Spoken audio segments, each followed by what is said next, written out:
বন্ধুগণ, আজকে আমরা শিখব ফরমেশন অফ সেন্টেন্স অর্থাৎ বাক্যের গঠন প্রণালী। ধরে নেন আপনার শিক্ষক আপনাকে 10,000 বাংলা বাক্য দেওয়া হলো। উক্ত বাক্যগুলি কত ধরনের হয় সেই সকল বিষয়গুলো নিয়ে আজকের ভিডিওতে আমরা আলোচনা করব। তাই ভিডিওটি প্রথম থেকে শেষ পর্যন্ত দেখতে থাকুন, ইনশাআল্লাহ পুরো বিষয়টি বুঝতে পারবো।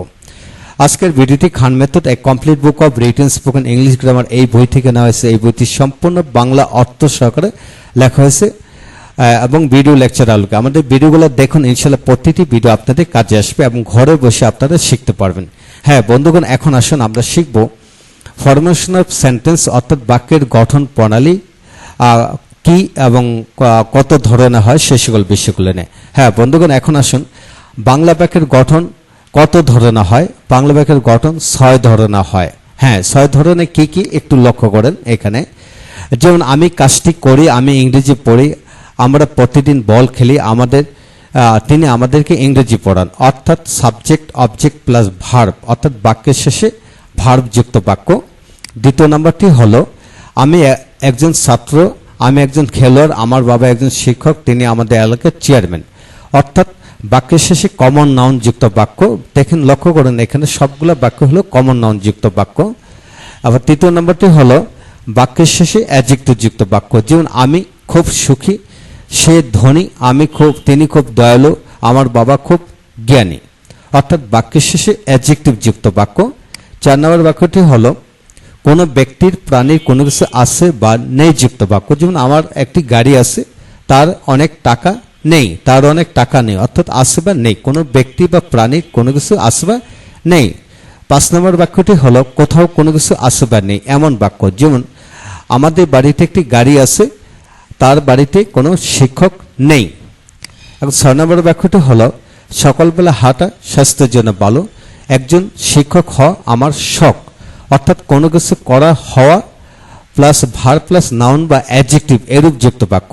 তো বন্ধুগণ, আজকে প্রথম পৃষ্ঠা থেকে আমরা শিখে নিলাম। ধরে নেন আপনার শিক্ষক আপনাকে 10,000 বাক্য দেওয়া হলো।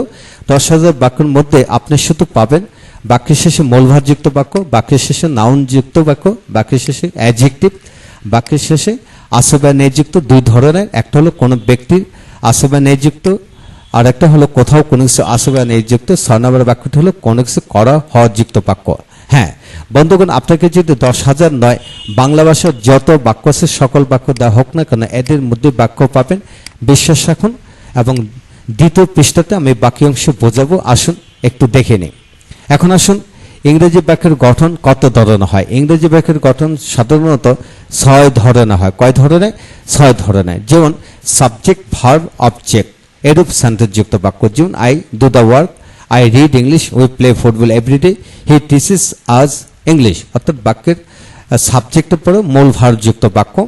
দ্বিতীয় নাম্বারটি হলো subject am is are was were plus noun. অর্থাৎ I am a student, he is a player, my father is a teacher, he is the chairman in our area. এখানে টোটাল হচ্ছে নাউন যুক্ত বাক্য। এখন 3 নম্বর হচ্ছে subject am is are was were plus adjective যুক্ত বাক্য। যেমন I am very happy, he is rich, he is very kind, my father is very wise. অর্থাৎ অ্যাডজেক্টিভ যুক্ত বাক্য। এখন আসুন 4 নম্বর বাক্যটা আমরা শিখব সাবজেক্ট হ্যাভেস প্লাস নাউন এরূপ যুক্ত সেন্টেন্স। যেমন I have a car, he has a lot of money, he has a lot of money. অর্থাৎ কোনো ব্যক্তির আসবে নিযুক্ত বাক্য। 5 নম্বর বাক্যটা হলো there is a car in our house. অর্থাৎ there is are was were plus noun এরূপ যুক্ত বাক্য। অর্থাৎ কোথাও কোনো কিছু আসবে নিযুক্ত বাক্য। 6 নম্বর বাক্যটা হলো 3 ধরনের বাক্য হয়, একই বাংলা 3 ধরনের। যেমন সকালবেলা হাঁটা স্বাস্থ্যের জন্য ভালো, it is good for health to walk in the morning. অথবা to walk in the morning is good for health, অথবা walking in the morning is good for health. তো বন্ধুগণ, এখানে আমরা কি শিখলাম? এখানে আমরা শিখে নিলাম যে ইংরেজিতেও 6 ধরনের গঠনের বাক্য পাওয়া যায়, বাংলাতেও 6 ধরনের গঠনের বাক্য পাওয়া যায়। এখানে প্রথম বাক্যটি হলো মূলভাব যুক্ত বাক্য, দ্বিতীয় নম্বর হচ্ছে নাউন যুক্ত, তৃতীয় হলো অ্যাডজেক্টিভ, 4 নম্বর হচ্ছে আছে বা নেই হ্যাভেস যুক্ত বাক্য, 5 নম্বর হলো দ্যার বিশিষ্ট বাক্য, 6 নম্বর হচ্ছে ইট যুক্ত বা ইনফিনিটিভ বা জিরান যুক্ত বাক্য এই জাতীয়। হ্যাঁ বন্ধুগণ, এখন আসুন পুরো হিসাবটি আমরা বুঝে নিই। যেমন বলেছিলাম যে আপনাকে যদি 10,000 বাংলা বাক্য দেওয়া হোক কিংবা ইংরেজি বাক্য দেওয়া হোক, আপনি লক্ষ্য করবেন কেবল 6 ধরনের বাক্য পাওয়া যায়। কিভাবে লক্ষ্য করুন। এখন বলা যায় একটি ইংরেজি ও বাংলা বইয়ের সকল সেন্টেন্সের উপরে 6 ধরনের বাক্যের আলোকে গঠিত। আর এই 6 ধরনের বাক্যের সাথে গ্রামারিয়ানরা 24টি অক্সিলারি যুক্ত করে বাক্য তৈরি করেছেন। এতে সবগুলো বাক্যকে নেগেটিভ ইন্টিগ্রেটিভ প্লাস নেগেটিভ বাক্য তৈরি করেছেন। তারপর হলো ডাবলএস ওয়ার্ড যুক্ত করে ইন্টিগ্রেটিভ এবং ইন্টিগ্রেটিভ নেগেটিভ বাক্য তৈরি করেছেন। তারপর হলো রিলেটিভ প্রনাউন এবং সকল জয়নিং ওয়ার্ড বা কনজাংশন যুক্ত করে বাক্য তৈরি করেছেন। এছাড়াও assertive, interrogative, imperative, optative, exclamatory, simple, compound, complex, positive, compulsory, superlative, voice, narration, completing sentence, combination of sentence, right form of the verbs, correction of sentence, rearrangement of sentence, affirmative, negative এবং অন্যান্য grammar and composition. এতে সকল সেন্টেন্সগুলিও ওপরে 6 ধরনের সেন্টেন্সের সমন্বয়ে গঠিত। হ্যাঁ বন্ধুগণ, আপনাকে এটা বিশ্বাসই করতে হবে যে বাংলা ভাষায় 6 ধরনের বাক্য রয়েছে গঠনগতভাবে, ইংরেজি ভাষায়ও 6 ধরনের গঠনের বাক্য রয়েছে।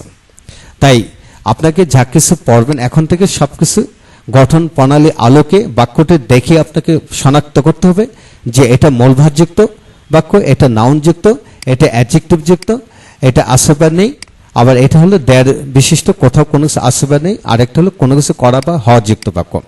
আপনার সারা দিন রাত যত ধরনের বাক্য বলেন, লেখেন, পড়েন, প্রতিটা বাক্যই কিন্তু এই 6 ধরনের গঠনে রয়েছে। এর বাইরে কোনো গঠনগত কোনো বাক্য নেই, এটি আপনাকে বিশ্বাস করতে হবে। তাই আপনার সন্তানকে প্রতিটা বাক্যকে এইভাবে লিখে লিখে পড়াতে থাকুন। প্রতিটা অপশন থেকে কমপক্ষে 50টি করে বাক্য লেখান, যে মূলভাবযুক্ত বাক্য 50টি লেখো, নাউনযুক্ত 50টি, অ্যাডজেক্টিভযুক্ত 50টি। এইভাবে বাংলা শেখানোর পর তারপর আপনি ইংরেজি শেখাবেন। তাহলে এইভাবে পড়তে পড়তে ন্যাচারালি সে পুরো বিষয়টি রপ্ত করতে পারবে। ভালো থাকুন, পরবর্তী ভিডিওগুলো একে একে দেখতে থাকুন, ইনশাল্লাহ সবার ভালো লাগবে। Thank you very much.